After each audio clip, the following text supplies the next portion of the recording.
Let's quick look into UCB, right. So, UCB is called upper confidence bounds, right. So, in the upper confidence bound, so remember that so far we have been maintaining the expected value of the arm, right. So far we have been maintaining the expected value for drawing the arm, right. So, this is what Q was, right. So, we had basically Q, we had QA1, QA2 and so on and so forth, and as and when we drew an arm, we went ahead and updated the Q value. Suppose I take action A1, then the QA1 will get updated by the reward that I get for taking action A1, and the QA2 will get updated by the reward I get for taking action A2, right. And then we do some kind of epsilon greedy. The epsilon greedy part is the challenging thing. So, what is the problem with my epsilon greedy idea is that suppose suppose these were the Q values that I have, right. So, this is QA1, this is QA2 and this is QA3, right. So, A1 is obviously the having the highest Q value, right, and then A2 and A3 have slightly lower Q values, right. But then when I am actually going to explore, right, I do not care about what is the statistics for A2 and A3, right. I am always going to take A1 with a high probability, and then the rest of the probability I have will be split equally between A2 and A3. Right. So, some probability I will be taking A1, but I do not care about A2 and A3, I will take them with some whatever probability, right. So, what happens if I have another action A4, right, and A4 is somewhere here, let us say this is QA4, right. Now, what happens is that my epsilon greedy gets split between, right, this A1, A2 and A3, right. So, I will take this with 1 minus epsilon, but plus epsilon by 4 probability I will take A1. So, A2, A3, A4 I will take with probability epsilon by 4, each one of them. So, even though A4 has a very low Q value, I do not care, right, I still take A4 with the same probability as A2 and A3. So, that means a lot of samples are wasted taking A4. In what way are they wasted? First thing is, right, so I am not using that sample to get more information about A2 and A3, which are likely to be optimal arms, right, that is first thing. The first thing is wasted opportunity, right. It is a wasted opportunity to get more information about A1, A2, A3, which are the ones that are in competition for the best arm, right. But the other thing is taking A4 gives gives a low reward. So, it actually affects the regret more, right.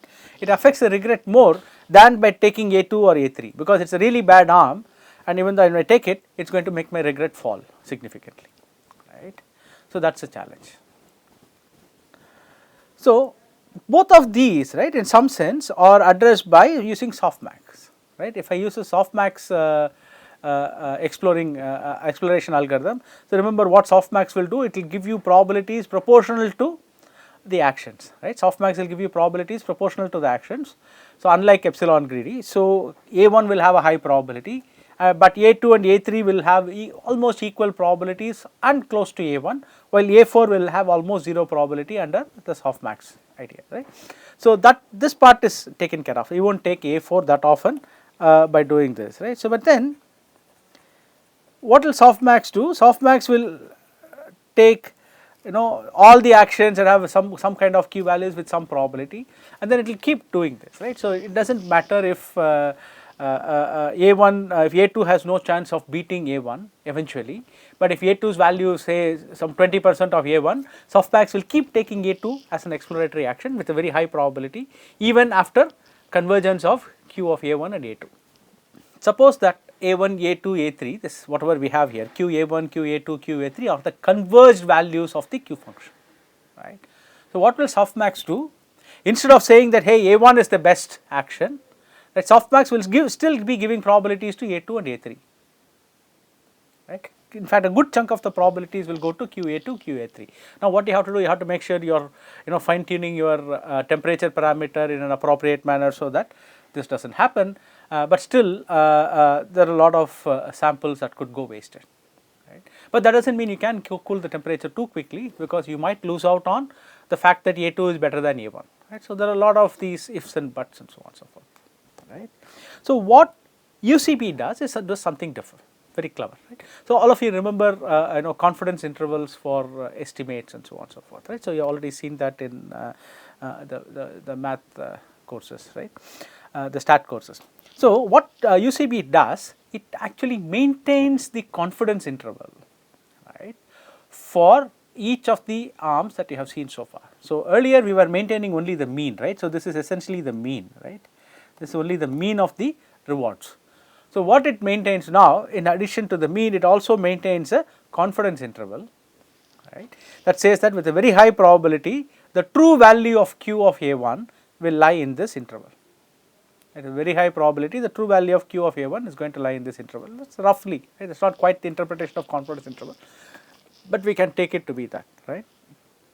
So, now, so instead of maintaining only the mean, which we already did for the epsilon greedy approach, we also maintain a confidence interval for the each value, right. So, now what happens is, let's go back to having only the 3 arms. So, the right, so we have the 3 arms now, right, but each one has a confidence interval. UCB does something very simple, right. So, it says do not worry about the actual mean, just look at the upper confidence limit, right, look at the upper confidence limit for each of the arms and simply be greedy with respect to the upper confidence limit. You are just being greedy with respect to the upper confidence limit, right. So, what does this mean? So, there is a small chance, right, there is a chance, right, that q of A3 is as high as this value, right. So, there is a chance that q of A3 is as high as this value, right, but there is no chance that, I mean basically the minuscule chance, almost 0 chance that A1 will have a value that high, right, and also 0 chance that A2 will have a value that high.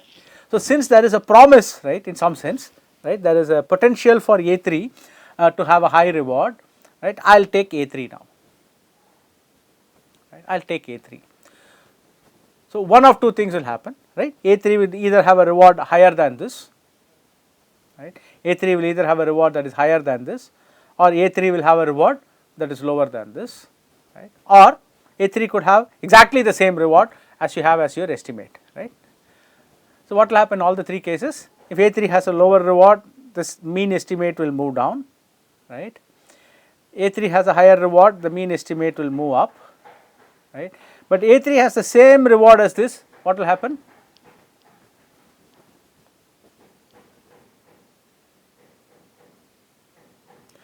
If A3 has the same reward as this, what will happen? Now, you are getting more confident that A3's mean is this, right, and therefore, this bounds will also reduce a little bit, right, the bounds will come down because you have taken one more sample and you are reinforcing that this is the reward, right, this is the mean of the reward. Therefore, the probability that the mean lies at this length, right, actually becomes smaller. So, what might happen is this upper confidence bound, or rather both the bounds will get shrunk a little bit, but you are worried only about the upper confidence bound, right. So, upper confidence bound could get shrunk a little bit.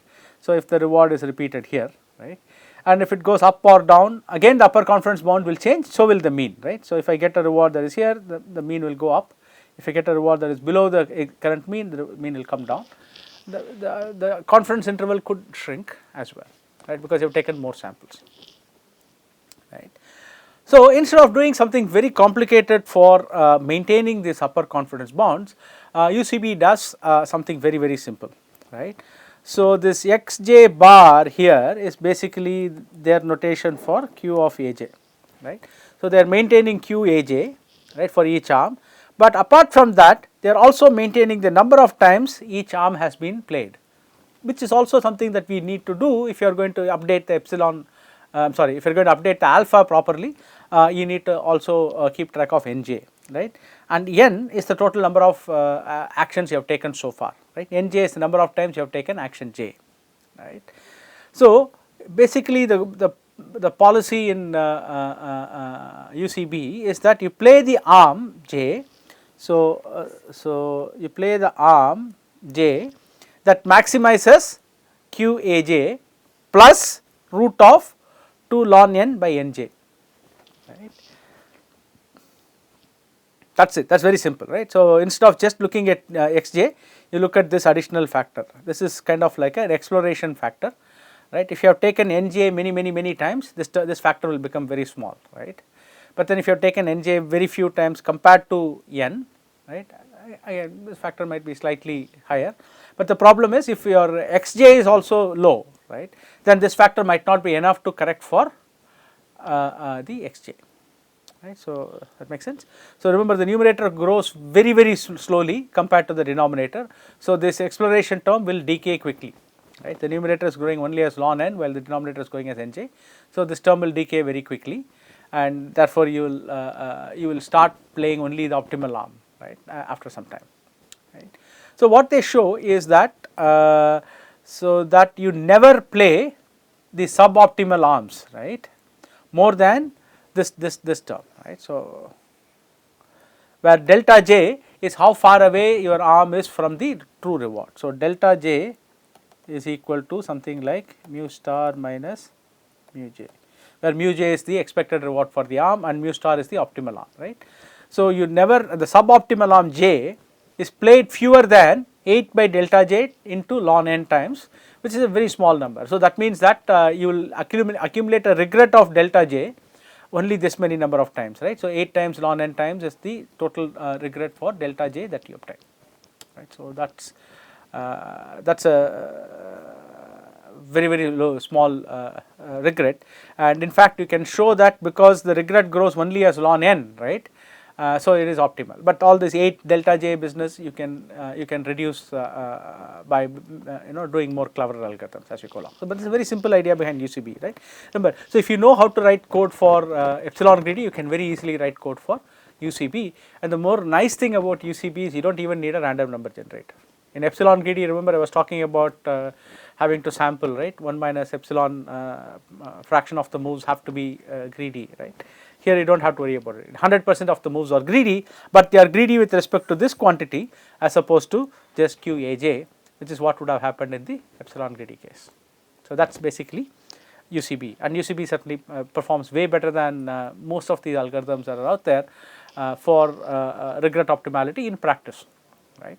So, one thing I should point out, so epsilon greedy, right, does not give you theoretical bounds or anything, but in practice epsilon greedy works more or less fine, right, as long as you are making sure that your epsilon is going to 0 at some reasonable rate, epsilon greedy works fine. So, these are things that to keep in mind, right.